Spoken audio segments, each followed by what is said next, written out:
എനിക്കും എന്നുള്ളത് വളരെയേറെ സംശയമാണ്.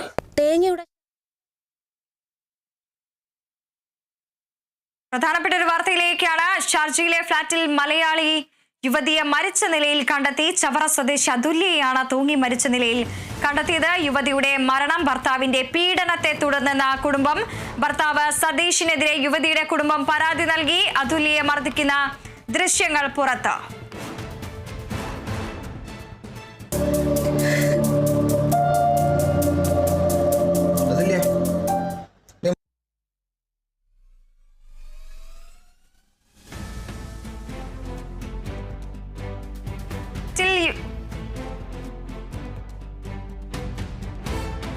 ഷാർജയിലെ ഫ്ളാറ്റിൽ മലയാളി യുവതിയെ മരിച്ച നിലയിൽ കണ്ടെത്തി. ചവറ സ്വദേശി അതുല്യയാണ് തൂങ്ങി മരിച്ച നിലയിൽ കണ്ടെത്തിയത്. യുവതിയുടെ മരണം ഭർത്താവിന്റെ പീഡനത്തെ തുടർന്നെന്ന് കുടുംബം. അത് നിസ്സംശയം തെളിയിക്കുന്ന രീതിയിലുള്ള ദൃശ്യങ്ങളാണ് ഇപ്പോൾ കേരള വിഷൻ ന്യൂസിലൂടെ പുറത്ത് ഇരിക്കുന്നത്. വാർത്തയുടെ വിശദാംശങ്ങളുമായി ഡി ബിനോയ് ചേരുന്നു.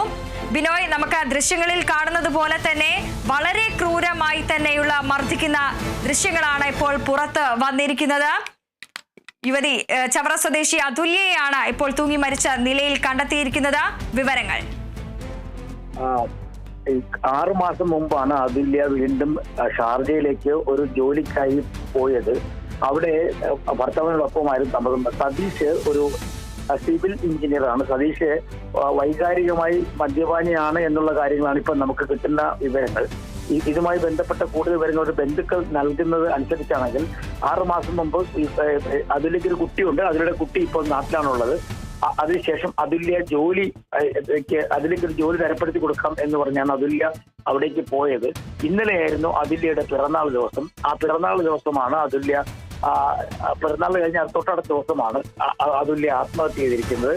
മാത്രമല്ല ഈ ദൃശ്യങ്ങൾ നമുക്ക് കാണാം. വളരെ ക്രൂരമായ പീഡനമാണ് അതുല്യ ഏറ്റുവാങ്ങിയിരിക്കുന്നത് മനസ്സിലാക്കാൻ കഴിയുന്നു. കാരണം ഇയാൾ ഈ ശാസ്ത്രങ്ങളുടെ സ്വദേശിയാണ് സതീഷ് അവിടുത്തെ ഒരു വലിയ കമ്പനിയിലെ അത് പറഞ്ഞാൽ കുറച്ചുകൂടെ വ്യക്തമാക്കുകയാണെങ്കിൽ ഒരു ഏറ്റവും പ്രശസ്തമായ ഒരു കമ്പനിയിലെ സിവിൽ എഞ്ചിനീയറാണ്. അതിനുശേഷം വിവാഹത്തിന് ശേഷമാണ് ഈ പെൺകുട്ടിയെ അതുല്യയെ അവിടെ കൊണ്ടുപോയത്. ഈ അതുല്യ നിരന്തരമായി പീഡനത്തിന് ഇരയാകുന്നുവെള്ള സംഭവം അറിഞ്ഞുകൊണ്ട് തന്നെ ഇയാൾ പലപ്പോഴും മർദ്ദിക്കാൻ എത്തുമ്പോഴൊക്കെ തന്നെ അതിന്റെ വീഡിയോകളൊക്കെ ചിത്രീകരിച്ച് അടുത്ത ബന്ധുക്കൾക്ക് അയച്ചു കൊടുത്തിരുന്നു. അതിനുശേഷം ആ ബന്ധുക്കളാണ് ഈ വീഡിയോകൾ ഇന്ന് പുറത്തുവിട്ടിരിക്കുന്നത്. വളരെ ബുദ്ധിമുട്ടാക്കുക, വളരെ നിരാശകരമായ, വളരെ വിഷമം തോന്നിക്കുന്ന തരത്തിലുള്ള ദൃശ്യങ്ങളാണ് ഇപ്പോൾ പുറത്തു വന്നുകൊണ്ടിരിക്കുന്നത്. കാരണം ആ പെൺകുട്ടിയെ ആക്രമിക്കാൻ മുതിരുന്നതും ആ പെൺകുട്ടിക്കെതിരെ അടിക്കാനും മറ്റു തരത്തിലുള്ള മർദ്ദനങ്ങൾ നടത്താനും ഒക്കെ ഓടിയെത്തുന്ന ഒരു ഭർത്താവിന്റെ ദൃശ്യങ്ങളാണ് ഇപ്പോൾ പുറത്തു വന്നുകൊണ്ടിരിക്കുന്നത്. എന്നാൽ ഈ സതീഷ് ഇപ്പോഴും ഷാർജയിൽ തന്നെ തുടരുകയാണ്. ഇതുവരെയും പോലീസ് അതുമായി ബന്ധപ്പെട്ട നടപടിക്രമങ്ങളിലേക്ക് എത്തിയിട്ടില്ല. ഷാർജയിൽ തന്നെ അതുല്യയുടെ ബന്ധുക്കളുണ്ട്. അവര് ഇപ്പോൾ ഷാർജ പോലീസുമായി സംസാരിച്ചുകൊണ്ടിരിക്കുന്നു. അവര് പരാതികളൊക്കെ നൽകി കഴിഞ്ഞിരിക്കുന്നു. എന്തായാലും കൂടുതൽ വിവരങ്ങൾ നമുക്ക് വ്യക്തമായി കിട്ടുന്നില്ല. ഒരു കാര്യം വ്യക്തമാണ്, കൊടിയ പീഡനത്തിന് അതുല്യ ഷാർജയിൽ വിധേയയായി. അത് സഹിക്കാൻ വയ്യാതെയായിരുന്നു ഈ ആത്മഹത്യ എന്നുള്ള വിവരമാണ് നമുക്കിപ്പോൾ കിട്ടുന്നത്. ഈ ഷാർജയിൽ വിഭജിക്കയ്ക്ക് പിന്നാലെയാണ് ഒരു ജീവൻ കൂടി പൊലിഞ്ഞിരിക്കുന്നത്. നേരത്തെ തന്നെ ഈ അതുല്യയെ ഭർത്താവ് ഉപദ്രവിക്കുന്നതായി പോലീസിൽ പരാതി നൽകിയിട്ടുണ്ട് എന്നുള്ളതടക്കം തന്നെ ബന്ധുക്കൾ പറയുന്നുണ്ട്. അത്തരത്തിൽ നേരത്തെയും പരാതി നൽകിയിട്ടുണ്ടെങ്കിൽ ഒരുപക്ഷെ ഈ അതുല്യയ്ക്ക് അതിൽ നിന്നും രക്ഷപ്പെടാമായിരുന്നു. എന്നിട്ട് പോലും ഇപ്പോൾ ഈ ഒരു ദാരുണമായിട്ടുള്ള ഒരു മരണം സംഭവിച്ചിരിക്കുന്നു. ഇത്തരത്തിൽ നേരത്തെ പരാതി നൽകിയിരുന്നോ? കുടുംബം എന്താണ് വ്യക്തമാക്കുന്നത് എന്നതിൽ ഒരു വ്യക്തതയുണ്ടോ? ഇപ്പോൾ നമുക്ക് കിട്ടുന്ന രാഹുൽ എന്ന് പറയുന്ന ബന്ധുവിനെയാണ് നമുക്ക് ഇന്ത്യയിലുള്ള രാഹുൽ എന്നൊരു ബന്ധുവിനെ മാത്രമാണ് നമുക്ക് ലഭിക്കുന്നത്. അയാൾ തരുന്ന വിവരമനുസരിച്ച് നേരത്തെ തന്നെ ഈ കുടുംബത്തിനകത്ത് കുറെ പ്രശ്നങ്ങളുണ്ടായിരുന്നു. അതിലേക്ക് ഒരു മകളുണ്ട്. ആ മകള് അതിലുള്ള വീട്ടിലാണുള്ളത്. അതിനുശേഷം ഈ പ്രശ്നങ്ങൾ പരിഹരിച്ചതിന് ശേഷം അതുല്യ തിരിച്ച് ഷാർജയിലേക്ക് കൊണ്ടുപോവുകയായിരുന്നു. ഷാർജയിൽ കൊണ്ടുപോയതിനു ശേഷം അതിലേക്ക് ജോലി വാങ്ങിക്കൊടുക്കാം എന്ന് പറഞ്ഞാണ് അവിടേക്ക് കൊണ്ടുപോയത്. പ്രശ്നങ്ങൾ പരിഹരിച്ചു, പ്രതിസന്ധികൾ ഉണ്ടാവില്ല എന്ന് പറഞ്ഞ് കൂട്ടിക്കൊണ്ടുപോയതിനു ശേഷമാണ് ഇത്തരത്തിൽ വലിയ തരത്തിലുള്ള കൊടിയ പീഡനം എന്നാണ് ഇപ്പൊ നമുക്കിപ്പോ ദൃശ്യങ്ങളിൽ നിന്ന് മനസ്സിലാക്കാൻ കഴിയുന്നത്. അപ്പം അവരുടെ ബന്ധുക്കളും പറയുന്നത് അങ്ങനെ തന്നെയാണ്. എല്ലാ ദിവസവും ഈ പെൺകുട്ടി വലിയ തരത്തിൽ പീഡനത്തിനിരയാവുന്നത്. ഇയാൾ മദ്യപിച്ചോ അല്ലെങ്കിൽ മയക്കുമരുന്ന് അടിഞ്ഞോ അത്തരത്തിലുള്ള വലിയ തരത്തിലുള്ള പീഡനം ഈ പെൺകുട്ടി ഏറ്റുവാങ്ങിയിരുന്നു. നിലവിൽ ഇപ്പോൾ ഷാർജ പോലീസിന് പരാതി നൽകിയിരിക്കുന്നു. ഷാർജ പോലീസ് 1-2 ദിവസത്തിനുള്ളിൽ തന്നെ ഈ സംഭവവുമായി ബന്ധപ്പെട്ട് വലിയ തരത്തിലുള്ള ചർച്ച, ഒരു പരാതി കിട്ടും. ആ പരാതിയുടെ അടിസ്ഥാനത്തിൽ തന്നെ വലിയ ചർച്ചയൊന്നും ഉണ്ടാകാതെ തന്നെ ഈ ഇതുമായി ബന്ധപ്പെട്ടുള്ള നടപടിക്രമങ്ങൾക്ക് നീങ്ങും എന്നുള്ളവരെ. കാരണം ഇപ്പോൾ ഈ പെൺകുട്ടിയുടെ മൃതദേഹം ഷാർജയിലെ ഒരു ആശുപത്രിയിലേക്ക് മാറ്റിയിരിക്കുക എന്ന് മാത്രമല്ല ഈ ആത്മഹത്യ ചെയ്ത വീട് പൂർണ്ണമായും സീൽ ചെയ്ത് അത് പോലീസിന്റെ കസ്റ്റഡിയിലേക്ക് മാറ്റി കഴിഞ്ഞിരിക്കുന്നു. ഇയാളും ഏകദേശം പോലീസ് കസ്റ്റഡിയിൽ എന്ന് തന്നെ നമുക്ക് പറയാൻ കഴിയും. കാരണം നിലവിൽ ഇപ്പോൾ നമുക്ക് അവിടുന്ന് കിട്ടുന്ന വിവരം അനുസരിച്ച് കൂടുതൽ വിവരങ്ങൾ, സതീഷിന്റെ ഭാഗത്തുനിന്നുള്ള കൂടുതൽ വിവരങ്ങൾ നമുക്ക് ലഭ്യമാകുന്നില്ല. സതീഷ് ഇതിനെ കുറിച്ചുള്ള വിവരങ്ങൾ ഒന്നും പുറത്തേക്ക് പോലീസ് വിടാനും തയ്യാറാകുന്നില്ല. എന്തായാലും സതീഷും പോലീസ് കസ്റ്റഡിയിൽ എന്നുള്ള വിവരങ്ങളാണ് നമുക്ക് ഇപ്പോൾ ലഭിക്കുന്നത്.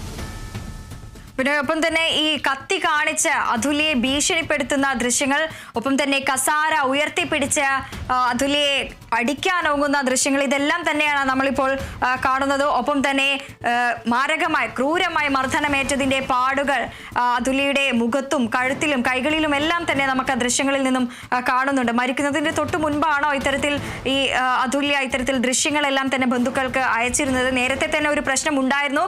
അതെല്ലാം ഒത്തുതീർപ്പാക്കിയതിന് ശേഷം വീണ്ടും ഒരു ഒന്നാവലിലായിരിക്കണം, അതിനുശേഷം ഷാർജയിൽ എത്തിയതിനു ശേഷം ആയിരിക്കും ഇത്തരത്തിൽ ക്രൂരമായിട്ടുള്ള ഒരു മർദ്ദനത്തിലേക്ക് ഭർത്താവ് കടന്നിട്ടുണ്ടാവുക. ഒപ്പം തന്നെ ഈ മരിക്കുന്നതിന് തൊട്ടു മുൻപുള്ള ദൃശ്യങ്ങളാണോ നമ്മൾ ഈ കാണുന്നത്? കഴിഞ്ഞ 6 മാസം മുമ്പാണ് അതുല്യ വീണ്ടും ഷാർജയിലേക്ക് എത്തുന്നത്. കാരണം അതിനുമുമ്പ് ചില പ്രശ്നങ്ങൾ ഉണ്ടായിരുന്നു. വിവാഹ മോഹനത്തിന്റെ വക്കോളം വരെ ചർച്ച എത്തിയിരുന്നു. പിന്നീട് അവിടെയുള്ള, അതായത് ഈ ചവറ തെക്ക് ഭാഗത്തും ശാസ്താംകോട്ടയിലുള്ള ആളുകളെല്ലാം ഞങ്ങൾ ഇടപെട്ടുകൊണ്ട് സംസാരിച്ചതിന് ശേഷം ആണ് ഇവർ വീണ്ടും തിരിച്ച് ഷാർജയിലേക്ക് പോകാൻ തീരുമാനിക്കുന്നത്. ഷാർജയിൽ എത്തുന്നു. അതിനുശേഷമുള്ള പീഡനം, അതായത് വലിയ കൊടിയ പീഡനമായിരുന്നു. മർദ്ദനമുണ്ടായിരുന്നു, ഭക്ഷണത്തിന്റെ കാര്യത്തിൽ വഴക്കുണ്ടായിരുന്നു. അങ്ങനെ അത്തരത്തിലുള്ള പീഡനങ്ങളുടെ എല്ലാം തന്നെ ഇവരുടെ അടുത്ത ബന്ധുവിന് ഓരോ ദിവസങ്ങളിലും സതീഷ് അതിലേക്കെതിരെ നടത്തുന്ന ഓരോ പീഡനങ്ങളുടെയും വീഡിയോകളാണ് ഇപ്പൊ പുറത്തു വന്നുകൊണ്ടിരിക്കുന്നത്. ആ ദൃശ്യങ്ങൾ എല്ലാം വെച്ചുകൊണ്ട് തന്നെ കഴിഞ്ഞ 2 ദിവസത്തിന് മുമ്പ് തന്നെ ഈ വിവരം ചൂണ്ടിക്കാണിച്ചുകൊണ്ട് ഒരു പരാതി വീണ്ടും ഈ അതുല്യയുടെ ബന്ധുക്കൾ ചവറ പോലീസിന് നൽകിയിരുന്നു. അത്തരത്തിൽ, കാരണം അവിടെ എല്ലാ വിഷയങ്ങളും ഇവിടെ വെച്ച് തന്നെ, അതായത് ചവറയിൽ വെച്ച് തന്നെ പറഞ്ഞ് പൂർത്തിയാക്കിയതിനു ശേഷമാണ് സതീഷ് വീണ്ടും അതുല്യയെ വീണ്ടും തിരിച്ച് അങ്ങോട്ടേക്ക് കൊണ്ടുപോയത്. അവിടെ എത്തിയതിനു ശേഷം വീണ്ടും വലിയ തരത്തിലുള്ള പീഡനമുണ്ടായി. ഇപ്പോൾ നമുക്ക് കിട്ടുന്ന വിവരമനുസരിച്ച് ഇയാൾ നന്നായി മദ്യപിക്കുന്ന ഒരാളാണ്. പക്ഷെ ഇയാൾ സിവിൽ എഞ്ചിനീയറിംഗ് പാസ്സായ ഒരു ഷാർജയിലെ തന്നെ ഒരു വലിയ കമ്പനിയുടെ ഉദ്യോഗസ്ഥനാണ്. അതിനപ്പുറത്തേക്ക് ഇപ്പോൾ നമുക്ക് കിട്ടുന്ന വിവരമനുസരിച്ച് കൂടുതലായ ഒരു കാര്യങ്ങൾ കിട്ടുന്നില്ല. നമുക്ക് ഒരു കാര്യം പറയാൻ കഴിയും, ഈ ചവറ പോലീസിന്റെ മുന്നിലേക്ക് ഇപ്പോൾ പരാതി അവരുടെ ബന്ധുക്കൾ നേരിൽ കഴിഞ്ഞിരിക്കുന്നു. അത് മാത്രവുമല്ല, ഈ ചവറ പോലീസ് ഇതുമായി ബന്ധപ്പെട്ട കൂടുതൽ വിവരങ്ങൾ ശേഖരിക്കുന്നതിന് വേണ്ടി അതുല്യയുടെ വീട്ടിലേക്ക് ഇപ്പോൾ പോയിട്ടുണ്ട് എന്നുള്ള വിവരം കൂടി നമുക്ക് ലഭിക്കുന്നുണ്ട്. ബിനോയ്, ഒപ്പം തന്നെ ഇരുവർക്കും ഒരു മകളാണ് ഉള്ളത് എന്നറിയാൻ സാധിക്കുന്നത്. ഇവർ അതുല്യയുടെ മാതാപിതാക്കളുടെ സംരക്ഷണയിലാണോ? തീർച്ചയായും അതുല്യയുടെ മാതാപിതാക്കൾക്കൊപ്പം നിർത്തിയിട്ടാണ് അതുല്യ ഷാർജയിലേക്ക് പോയത്. നമ്മൾ മനസ്സിലാക്കേണ്ട ഒരു കാര്യം, കഴിഞ്ഞ കുറെ ദിവസങ്ങളായി, അതായത് 6 മാസത്തിന് മുമ്പ് ഇവർക്ക് വലിയ തരത്തിലുള്ള കുടുംബ പ്രശ്നങ്ങളുണ്ടായിരുന്നു. ആ പ്രശ്നങ്ങൾ ഇവരുടെ അടുത്ത ബന്ധുക്കൾ തന്നെ പറഞ്ഞ് പരിഹരിച്ചതിന് ശേഷം ഈ അതുല്യക്ക് ഷാർജയിൽ തന്നെ ഈ സതീഷ് ജോലി ചെയ്യുന്ന സ്ഥാപനത്തിൽ ഒരു ജോലി ശരിയാക്കി കൊടുക്കാം എന്ന് പറഞ്ഞുകൊണ്ടാണ് അവിടേക്ക് പോകുന്നത്. ഇവർ ഫ്ലാറ്റ് അവിടെ എടുക്കുന്നു, ആ ഫ്ലാറ്റിൽ താമസമാകുന്നു. ഡ്യൂട്ടി കഴിഞ്ഞ് വരുമ്പോഴൊക്കെ തന്നെ വലിയ തരത്തിൽ മദ്യപിച്ച് ഈ സ്ത്രീയെ അല്ലെങ്കിൽ ഈ അതുല്യയെ വലിയ തരത്തിൽ ഉപദ്രവിച്ചിരുന്നുള്ള പരാതി ഉണ്ടായിരുന്നു. ഒരു അടുത്ത ബന്ധുവിനാണ് ഈ വീഡിയോ ദൃശ്യങ്ങൾ, അമ്മയ്ക്കും അച്ഛനും ഒന്നും അല്ല, അടുത്ത ഒരു ബന്ധുവിനാണ് ഈ ദൃശ്യങ്ങൾ മുഴുവൻ അയച്ചു കൊടുത്തത്. ആ ദൃശ്യങ്ങൾ അയച്ചു കൊടുത്തതിന് ശേഷം ചില വാട്സപ്പ് ചാറ്റുകളോട് കൊണ്ട് അത് ഇതുവരെ പുറത്തു വന്നിട്ടില്ല. ആ സാധനം ആ വാട്സപ്പ് ചാറ്റുകളൊക്കെ തന്നെ അത് പിന്നീട് പുറത്തുവിടും. അത് അന്വേഷണത്തിന്റെ ഭാഗമായിട്ട് മാറ്റി വെച്ചിരിക്കുകയാണ്. എന്തായാലും വളരെ ഗൗരവതരമായിട്ടുള്ള ഒരു ആക്രമണം ആ പെൺകുട്ടിക്കെതിരെ ഉണ്ടായിരുന്നു. അതിന്റെ ഭാഗമായിട്ടാണ് ഇപ്പോൾ നിലവിൽ ഈ പെൺകുട്ടി ആത്മഹത്യ ചെയ്യുന്നതാണ് ആളുകൾ അവരെ അടുത്ത ബന്ധുക്കൾ പറയുന്നത്. തീർച്ചയായും അതിക്രൂരമായിട്ടുള്ള മർദ്ദനം തന്നെയാണ് അതുല്യയ്ക്ക് ഭർത്താവിൽ നിന്നും ഇരിക്കുന്നത്. കൊടിയ പീഡനം തന്നെ അനുഭവിച്ചിരിക്കുന്നു അതുല്യ ഷാർജയിൽ ഫ്ളാറ്റിൽ മരിച്ച നിലയിൽ കണ്ടെത്തിയ അതുല്യ ഭർത്താവിൽ നിന്ന് നേരിട്ടത് ക്രൂര പീഡനം. ഭർത്താവായ സതീഷ് അതുല്യയെ മർദ്ദിക്കുന്നതിന്റെ വീഡിയോ ദൃശ്യങ്ങൾ അടക്കം തന്നെ പുറത്തു വന്നിരുന്നു. ആ ദൃശ്യങ്ങളാണ് പ്രേക്ഷകർ കാണുന്നത്. സതീഷ് കസേര ഉയർത്തി അതുല്യയെ ആക്രമിക്കുന്നതും ഒപ്പം തന്നെ കത്തി ചൂണ്ടി ഭീഷണിപ്പെടുത്തുന്നതും അത്തരത്തിലുള്ള ദൃശ്യങ്ങളെല്ലാം തന്നെ പുറത്ത് വന്നിരിക്കുന്നു. കല്യാണം കഴിച്ച അന്നു മുതലേ ശാരീരികമായി പീഡിപ്പിച്ചിരുന്നു എന്നതിലെല്ലാം തന്നെ വ്യക്തത വരേണ്ടിയിരിക്കുന്നു. നേരത്തെയും ഇത്തരത്തിൽ സതീഷ് ക്രൂരമായി അതുല്യയെ മർദ്ദിച്ചിരുന്നു, പീഡിപ്പിച്ചിരുന്നു. മാനസികമായും ശാരീരികമായും എല്ലാം തന്നെ പീഡിപ്പിച്ചിരുന്നു.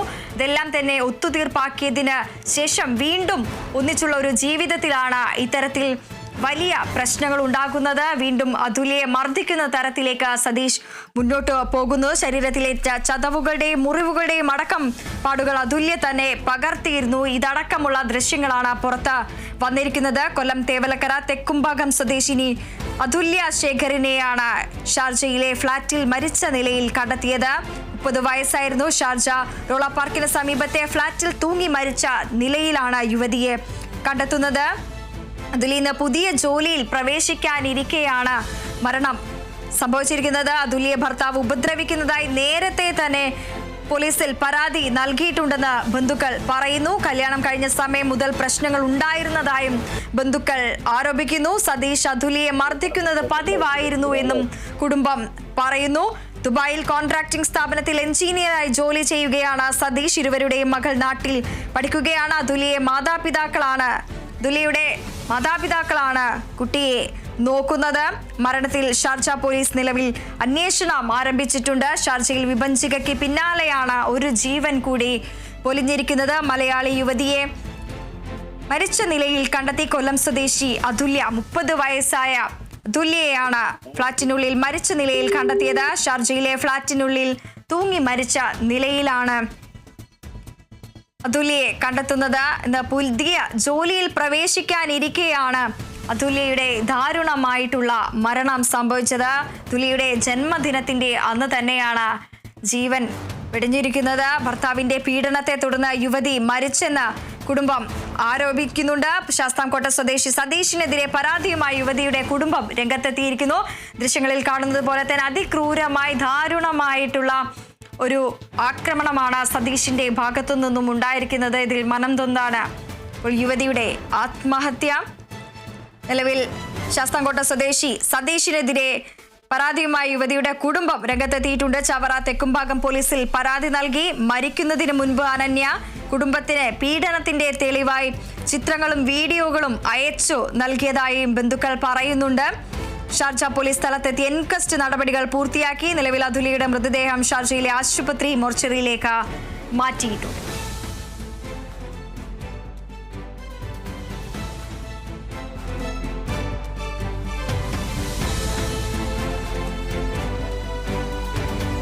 മലയാളി യുവതിയെ മരിച്ച നിലയിൽ കണ്ടെത്തി. ചവറ സ്വദേശി അതുല്യയെയാണ് തൂങ്ങി മരിച്ച നിലയിൽ കണ്ടെത്തിയിരിക്കുന്നത്. യുവതിയുടെ മരണം ഭർത്താവിന്റെ പീഡനത്തെ തുടർന്നെന്ന് കുടുംബം. ഭർത്താവ് സതീഷിനെതിരെ യുവതിയുടെ കുടുംബം പരാതി നൽകി. അതുല്യയെ മർദ്ദിക്കുന്ന ദൃശ്യങ്ങളടക്കം പുറത്ത്.